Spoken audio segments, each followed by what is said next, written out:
How's it going, everyone? This is the George here, and today I'm going to be reviewing and talking about the Super Mario Galaxy movie. That's right, 3 years after the first one came out, we got another Mario movie, once again from Illumination, once again starring Chris Pratt and Charlie Day as Mario and Luigi, as well as Anya Taylor Joy as Princess Peach, Keegan Michael Kay as Toad, and Jack Black as Bowser. We also have Brie Larson now voicing Rosalina, Benny Safdie as Bowser Jr., and Donald Glover playing Yoshi. And this time around, Bowser Jr. wants revenge after Bowser's defeat in the Super Mario Brothers movie. And so Mario, Luigi, Yoshi, Peach, and Toad have to come and once again save the day. So a few years ago, Mario movie came out. I talked about it. I enjoyed it. A little too short for my liking. Probably could have been longer because so much is happening, but I appreciated the effort they put into the animation and design and the references to other Mario games. And it's no different with this movie. There's a lot of fun references that you see in the back, references to other video games. You see Bowser Jr. has paintbrush that you remember from Super Mario Sunshine. Obviously, this is based around Super Mario Galaxy, so there's some nods to that, including Rosalina being interjected into the story this time. And again, the voice acting once again is very good. I've grown to have gotten used to Chris Pratt as Mario. Charlie Day, I think, is very good as Luigi. As always, I think Anya Taylor Joy and Jack Black are the best returning voice actors. They were the best ones from the previous movie, and they once again did a great job. I also think the newcomers did very good as well. Brie Larson as Rosalina. Brie Larson's a massive Nintendo fan, so it makes sense that yeah, she's gonna play a character in an upcoming Nintendo movie, especially a Mario movie. Benny Safdie as Bowser Jr. I thought was pretty good as well. Donald Glover as Yoshi. I mean, he sounded like Yoshi. He's utilized the same way that Vin Diesel's been utilized as Groot in the Guardians of the Galaxy movies. So don't really expect a whole lot, but at least he sounded how you would think Yoshi should sound like. And again, the Mario action, very enjoyable. I really enjoyed the third act with that Mario action going on. But the thing about the Super Mario Galaxy movie is despite the very good voice acting, animation, the Easter eggs, and action, and it's a very enjoyable movie. I enjoyed the humor. I've heard some people say that the humor is really for kids, but no, adults were laughing in my theater as well. The humor's fine. The problem is that this is a very messy story for a movie that's only 6 minutes longer than the previous movie. This is an hour and 38 minutes. And there's a lot feeling like it's happening in this movie. There's a lot with the plot. There's a lot with some of the subplots in this movie. And again, as I mentioned before, there's a lot of references to other Mario games. But in reality, if you're making a movie called the Super Mario Galaxy movie, you really should mostly be focusing on the Super Mario Galaxy aspect. It just feels like because there's so many Mario video games, so many Mario subplots that maybe could work for a Mario movie. They kind of just put everything together and crammed it in, which is crazy because this movie's it's guaranteed to get a sequel. This movie's going to make a ton of money at the box office. And I get it. Maybe they have other grand plans. They probably want to do spin-offs like Donkey Kong. Maybe they want to do a Luigi's Mansion spin-off. Minor spoiler. It's not really a spoiler because it was revealed a few days before the movie came out. Fox McCloud appears, voiced by Glenn Powell, and he does a very good job. And Fox McCloud was really cool in this movie. But I assume because he's in the movie, they're going to do a Fox McCloud spinoff at some point as well. You know, you got all these ideas, and I get it. Maybe we don't know what's going to get prioritized first. Is Donkey Kong spinoff? Is Fox McCloud? And you don't know like how long it's going to take for the next Mario movie to come out because animated movie sequels take a while to come out nowadays. I think it takes at least 3 years for an animated sequel to come out, the majority of the time longer. So you want to get all your ideas in. But you have two Super Mario Galaxy video games that would have made more sense to cram in instead of other things from Mario video games that are different from here. As I mentioned before, you see Bowser Jr.'s got the brush that he used from Super Mario Sunshine. It's like, oh, that's neat, but where did he get it? Like, are we not gonna do events from Super Mario Sunshine now? Like, I don't get it.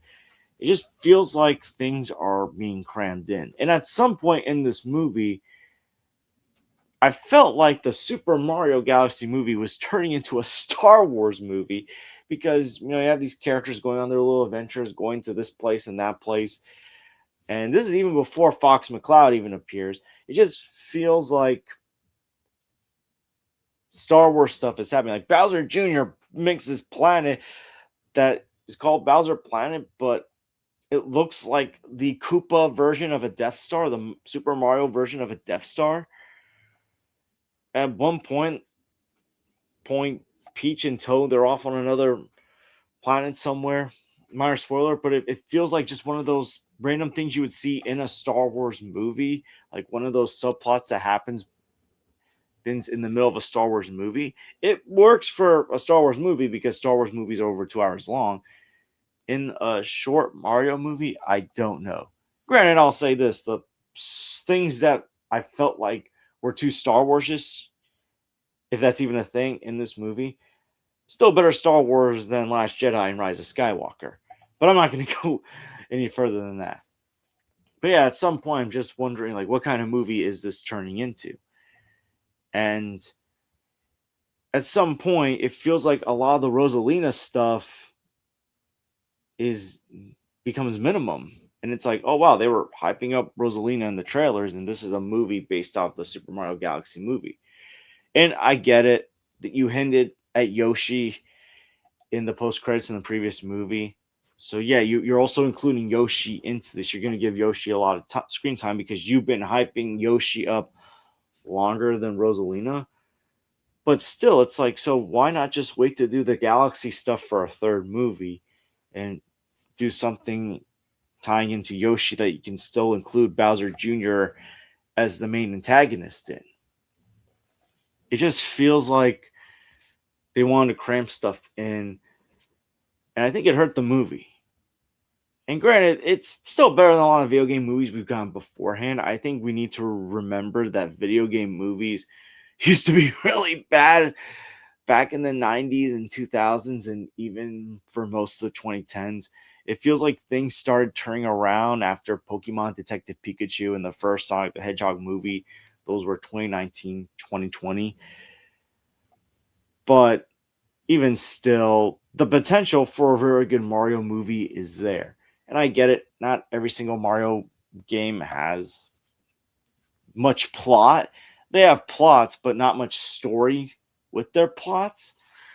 But you're basing this on one of the games that does have a consistent story and plot. You have the material right there, the source material. They could have just probably focused more on that. I don't know. That's just my opinion. Because if I'm going to compare the two Mario movies to the three Sonic movies we've gotten so far, yeah, Mario's a bigger brand than Sonic, bigger name. It's going to make a lot more money than any of the Sonic movies. But I feel like the Sonic movies, while they're not perfect movies, they're consistently good movies with better quality, better character development and plot. That's just how I interpret it as. I still think this is an enjoyable movie. It's a good movie to take your kids to see if you're off on spring break.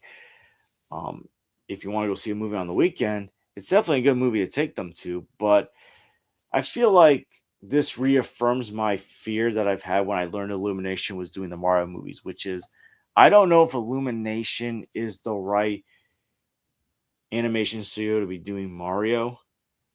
I'm not saying everything Illumination does is bad, but just feels like Illumination just doesn't do as good quality as some of the other animated studios. I'm not even talking about Disney. I'm referring to others like DreamWorks and recently even Sony.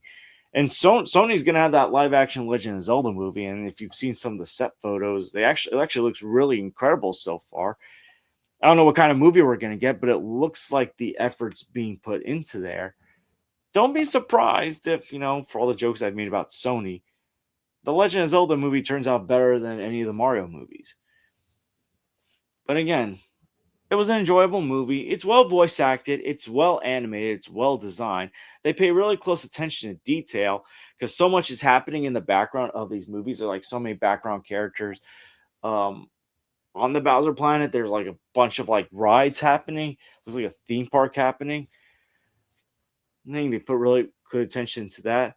The references are fun. The Easter eggs are fun to see, and of course, this movie's coming out around Easter.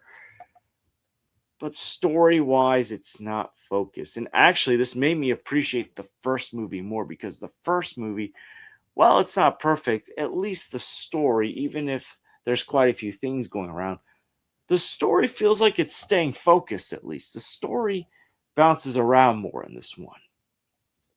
That's just how I interpret it as. Maybe if this was 10, 15 minutes longer, it could have been better. I know animated movies most of the time are less than 2 hours. They're usually around an hour and 20 minutes to an hour and 40 something minutes. But I feel like a movie like this probably could have been longer. That's just how I interpret it as. But overall, I still enjoyed myself, but it could have been better in my opinion. I'm gonna give the Super Mario Galaxy movie a C plus. I do recommend if you have kids, go take them. If you're a Mario fan and don't put too much stock into plot, I recommend you go check it out because this was a tough one for me. The Mario fan side me enjoyed what I saw, but the side of me that also wants better movies was also like, you can do better than this. That's just how I feel. But yeah, what are your thoughts on the Super Mario Galaxy movie? Did you love it? Did you hate it? And what do you prefer more, the first Mario movie or this one? Let me know in the comments down below. And I want to thank you guys for watching. Please like and subscribe already if you haven't already. Please share us with someone that likes Mario movies or Mario video games. And that's another question. What's one of your favorite Mario video games? You can also let me know about that in the comments down below. And I hope to see you guys real soon. Take care, everyone.